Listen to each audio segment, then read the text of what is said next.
बिहार में जदयू ने जो है भाजपा से नाता तोड़कर जो है महागठबंधन में शामिल होकर सरकार बनाई है, जिससे आक्रोशित होकर जो है भाजपा के जो भी कार्यकर्ता हैं, माननीय विधायक हैं, धरना दे रहे हैं। इसको लेकर आप क्या कुछ कहना चाहते हैं विधायक जी? देखिए, माननीय नीतीश कुमार जी एनडीए गठबंधन को छोड़ के जो भ्रष्टाचारी गठबंधन के साथ चले गए हैं, हम धरना के माध्यम से आम लोगों को बता रहे हैं कि नीतीश कुमार जी कह रहे हैं कि भारतीय जनता पार्टी हमको अपमानित किया, हमको सम्मान नहीं दे रहा था। तो हम इस धरना के माध्यम से आपसे भी कहना चाहेंगे कि हमने जितना सम्मान उनको दिया है आज तक न उनको कोई देगा न दिया है। हम उनको पूरा सम्मान दिए हैं और इसका उदाहरण है हमारे पूर्व के प्रधानमंत्री अटल बिहारी वाजपेयी जी के समय में अटल बिहारी वाजपेयी ने पहला नारा दिया था कि नीतीश कुमार नया बिहार, और अपने मंत्रिमंडल में उन्होंने इनको कृषि मंत्री बनाया, रेल मंत्री बनाया। भारतीय जनता पार्टी ने 5 बार उनको मुख्यमंत्री बनाया और इस दफे देखिए 2020 में 43 सीट उनको आया, 75 सीट भारतीय जनता पार्टी को आया, तब भी हमने उनको मुख्यमंत्री बनाया। हमने कहाँ उनका अपमान किया? इसलिए हमने उनको सम्मान करने का काम किया है। और धरना के माध्यम से कल हमारा बेगूसराय में धरना था, आज प्रखंड कार्यालय पर धरना है और आज के बाद हम गांव-गांव जाएंगे, टोला-टोला जाएंगे, जनता को बताएंगे कि हमने उनके साथ बेईमानी नहीं की है, हमने उनको सम्मान दिया है और वो जो गए हैं तो इसका जवाब उनको जनता को देना पड़ेगा। और कहे थे, बोले थे कि हम खाक में मिल जाएंगे लेकिन उधर नहीं जाएंगे, चले गए। इसलिए उनके तरफ से हुआ है, उन्होंने जनादेश का अपमान किया है। भारतीय जनता पार्टी उनका भी सम्मान किया है। भारतीय जनता पार्टी के मुखिया माननीय नरेंद्र भाई मोदी के नेतृत्व में देश के लिए, राष्ट्र के लिए, गरीब गुरबा के लिए जो काम हो रहा है, हम उसको लेकर जनता के बीच में जाएंगे और आने वाले दिनों में बिहार की 40 लोकसभा सीट में से 40 सीट हम जीतेंगे और हमारे देश के प्रधानमंत्री नरेंद्र भाई मोदी होंगे और पूरे देश की जनता की आवाज है कि नरेंद्र भाई मोदी ही अगला प्रधानमंत्री होंगे। सर, मुख्यमंत्री बनाना कोई मजबूरी था क्या? हमारी कोई मजबूरी नहीं है। हम जिसके साथ कमिटमेंट करते हैं, हम जिससे बात जिसको हम कहते हैं कि हम इनको बनाएंगे, हमने बना दिया। हमने कहा था कि हमारा चेहरा नीतीश कुमार ही होगा, हम नीतीश कुमार गरीब के बेटा कोई मुख्यमंत्री बनाएंगे, हमने बना दिया। लेकिन अब उनको है ये पलट के इधर पलट के उधर जाते हैं, जवाब उनको जनता को देना है, बिहार की जनता को जवाब वो देंगे। मंत्री तो प्रधानमंत्री बनने की बात कर रहे हैं। देखिए, अभी तो क्या कहा जाए, सब लोग जानते हैं कि ये 24 वाला जो सीट है वो खाली नहीं है, 24 वैकेंट नहीं है। नरेंद्र भाई मोदी अगला प्रधानमंत्री होंगे, ये देश की जनता कह रही है। और आप तो खुद जानते हैं कि पूरे देश के अंदर 50 दावेदार है प्रधानमंत्री का। अभी तो कह दिया, कांग्रेस तरफ से भी आया है, अखिलेश यादव भी कहे हैं और ये ममता बनर्जी भी कह दिया है कि हम इनके चेहरा को नहीं मानते हैं, हम खुद उसके लिए दावेदार हैं। इसलिए सवाल कहाँ पैदा होता है? उनको 50 दावेदार से जूझना पड़ेगा और इधर नरेंद्र भाई मोदी का प्रधानमंत्री बनना पक्की है।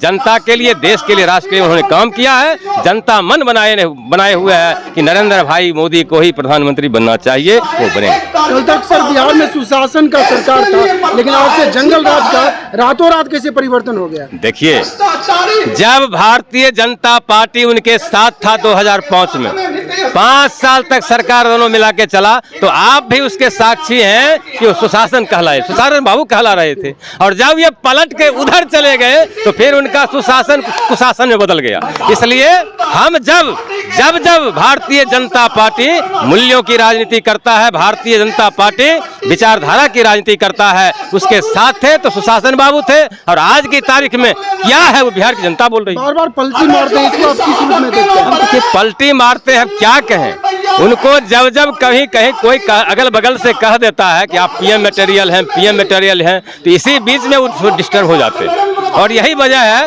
वो थोड़ा डिस्टर्ब हुए हैं। लेकिन देश का जो हालात है, देश की जो अवस्था है, उससे साफ जाहिर होता है कि बहुत दूर दूर तक कोई चांस नहीं। क्या लगता है, पीएम मटेरियल नहीं है क्या?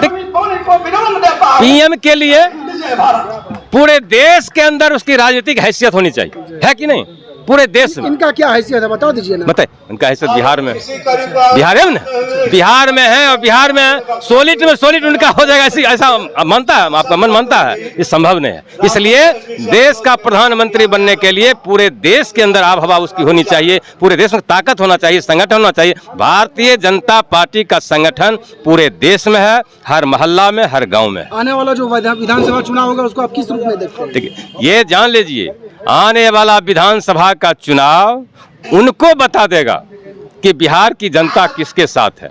बिहार की जनता नरेंद्र भाई मोदी के साथ है, एनडीए गठबंधन के साथ है। जो जनता के लिए काम हुआ है, जनता उसके साथ है, इसलिए बहुत दूर दूर तक इनका चांस नहीं बनता। विपक्ष में रहने के बाद सर अब कैसा महसूस होता है? देखिए, हम कार्यकर्ता की पार्टी हैं, भारतीय जनता पार्टी कार्यकर्ता की पार्टी है।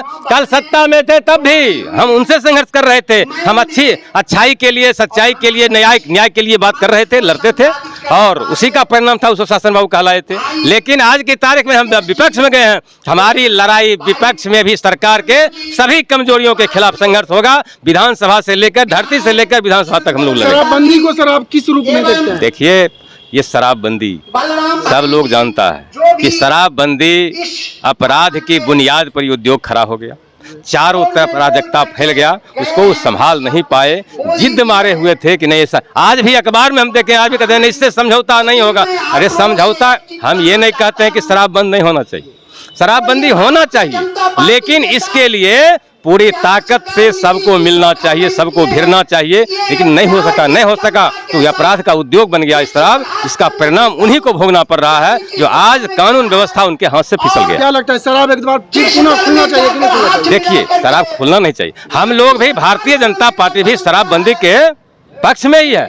हम नहीं चाहते हैं कि शराबबंदी नहीं हो, लेकिन उनकी सरकार, उनकी जो कमजोरी अब दिखेगा। हाँ, अब दिखेगा क्या करते हैं बिहार में। नहीं सफल है। सफल होता तो कानून व्यवस्था उनके हाथ से कैसे फिसलता होता। इसलिए कानून व्यवस्था उनके हाथ से निकल गया है, इसके लिए जिम्मेदार वो है। इसलिए हम तो चाहेंगे शराबबंदी हो, लेकिन हम नहीं समझते हैं कि उनके बूते की बात है इसको कंट्रोल कर लेना। इसलिए कि जहां वो चले गए हैं, जिस घर में चले गए हैं, तो उससे तो अंदाजा लगाया जा सकता है कि कहां वो चले गए हैं और कैसे इस पर कंट्रोल करेंगे। तो उनके हाथ से सब कुछ निकल गया। तो आप सीधे आपको दिखा रहे थे, ये थे बछवाड़ा विधानसभा के विधायक सुरेंद्र मेहता जी। इन्होंने साफ तौर पर जो है, जो बिहार में जो पूर्ण रूप में शराबबंदी है उसको ढकोसला बताया। बलवानपुर प्रखंड से विभिन्न खबरों से अपडेट पाने के लिए देखते रहे। धन्यवाद।